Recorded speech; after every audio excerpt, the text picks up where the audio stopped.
Hi, everyone. I'm Leila Sharon here, and I have the privilege of being Minister of Culture, Multiculturalism, and Status of Women. And today I am with one of my dearest friends, Heather Cowie, who is the, president of Alberta Recreation and Parks Association. And Heather, we've known each other for a little while now. We've done a few projects together. I've seen you speak. I've seen how you inspire people to move. COVID has had quite the impact on all of us. And I'm sure, you work with so many organizations right across. You bring actually a lot of the, I hate to use the word stakeholders. These are our partners right across that work in recreation and parks. This is Recreation and Parks Month. We're into phase 2 of opening our world back open after being held hostage to some degree by the evil little virus in our homes. And I can't tell you how happy I am to see you. I miss you so much. We would have probably done several events together live and in person over that. Yeah. So I was going to say, one of the things you were telling, we won't say why, but you did a 55-kilometer bike ride today. And these are some of the things you do to keep yourself healthy and happy. You set milestones for yourself. This is largely, when I see what you do in your work, how you set your own goals and how you share those goals and how you motivate people, it's one of my favorite things about you. And being president of the Alberta Recreation and Parks Association has given you a lot of ability to really participate at a grassroots level with a lot of the amazing organizations in the province, hasn't it?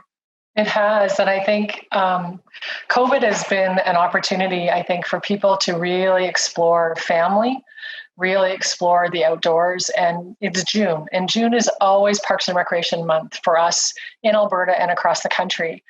And it's been so inspiring for me to see how communities have risen to the challenge.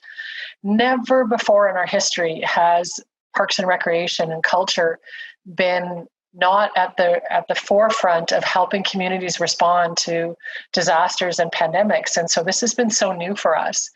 And what has happened is that the outdoors is no doors and no barriers. So what we're finding is people are going outside more often. And that's what June and Parks and Recreation Month is about, connecting to the outdoors and getting outdoors and enjoying that, because we have been cooped up for so long. And as we enter these new stages of relaunch, it's so important to make sure that we're active.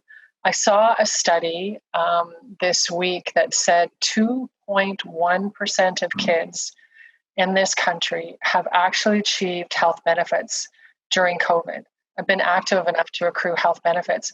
So that's just so disheartening for us Parks and Recreation practitioners. So for us, for June is Parks and Recreation Month, we see so many communities across Alberta who are doing different things. I know here in the city of Fort Saskatchewan, we've got a scavenger hunt that people are doing all the time and doing amazing different things. And I know communities are doing some great things out there. And so for us, it's just an opportunity to, again, work in partnership with stakeholders and government to be able to say, let's get outside and let's make the most of June as Parks and Recreation Month. Yeah, and as a practitioner, I'd love you to talk a little bit more about the work you do. You're also the manager of the Community and Protective Services in Fort Saskatchewan as well, too. You're just a little busy. So can you tell us a little bit about the position of being a practitioner, but also the work that you're doing in protective services? I imagine there's quite a few things that you are able to share amongst those two very busy things that you're accomplishing.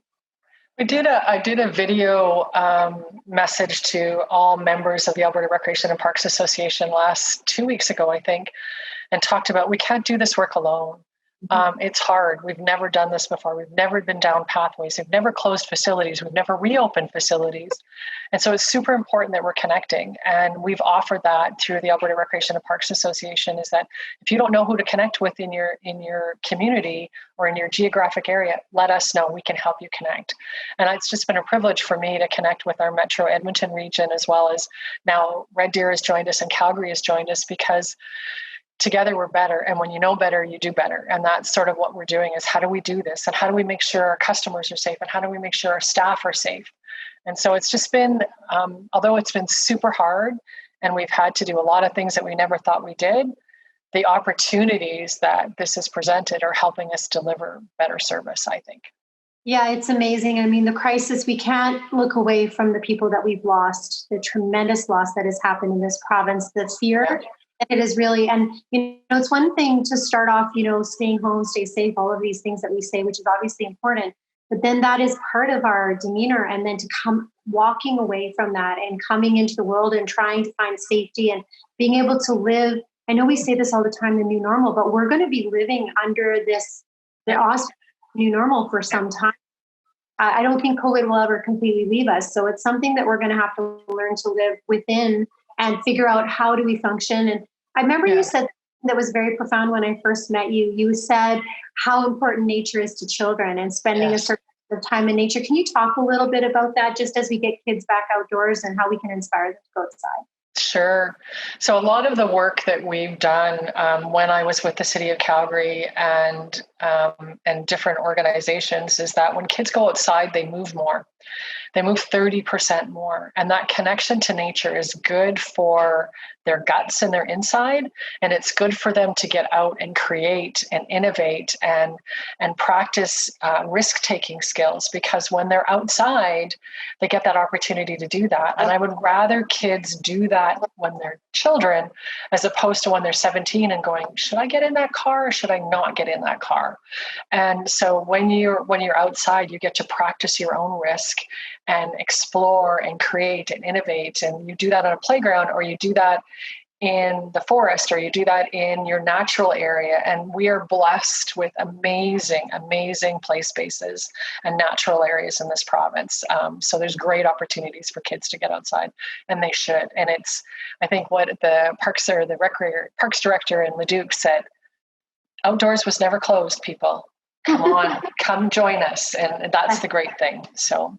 Yes. What I was going to say too, because you're talking about risk, I know this is something you talk about a lot with your movable parks and with kids just regular play. Of course, that's going to change a little bit right now. I know because if you think about touch points and sanitation and hand hygiene and all of this, of course, you want kids mucking around and playing. I mean, you set up these beautiful things in the middle of a park with like sticks and barrels. Flag posts and fabric, where the kids are, risking. They're standing on top of stuff, they're playing, they're finding their balance. I know this is a really important piece as a practitioner, getting kids out and risking and learning their own risk space, right? I think you talk about this significantly. Right. So are you finding that you're having to sort of reorganize the way that you would normally get kids outside playing together within the parameters of safety? Because you have munchkins, right? They want to hug each other and play. Yeah. How are you dealing with all that? Well, we follow what the chief medical officer of health says, that when we've got a cohort of kids in a setting, that we can explore and do different things with those kids in that cohort. And then we're thinking about things differently. I think the old standard duck, duck, goose. How could you do it differently? How could you do adventure play differently? And so thankfully, recreation and park practitioners are probably one of the most creative groups of people that I know, that we're looking at health outcomes and child and youth development outcomes, that we're able to create different ways of thinking about how we can do loose parts play or how we can do that risky adventure play. It requires creativity. So maybe you have a bathtub that's in your park that the kids are playing with that you clean every 15 minutes, or who knows that we can do. And I think there's just lots that we're learning from each other about how we can make sure kids have great experiences outside. Well, yeah, and teaching kids about hygiene is never a bad thing. Never bad. Yeah. Absolutely. And I think that they're probably really, really up for it and willing to do what they need to do in order to play their part, in order to be able to play outside. I think it's just going to be part of this next group of kids that is going to be moving through. They're going to have a completely different experience, aren't they? Yeah, for sure. And I think they're going to be better for it because their creativity and their innovation is going to come through. So can you give me some ideas then about some of the really creative play and other things that you've been seeing as a result of it? Like I was saying to you earlier, we can't dispel the terrible trauma that people have gone through, but there has also been amazing experiences that have happened as a result of this. Our outreach is different.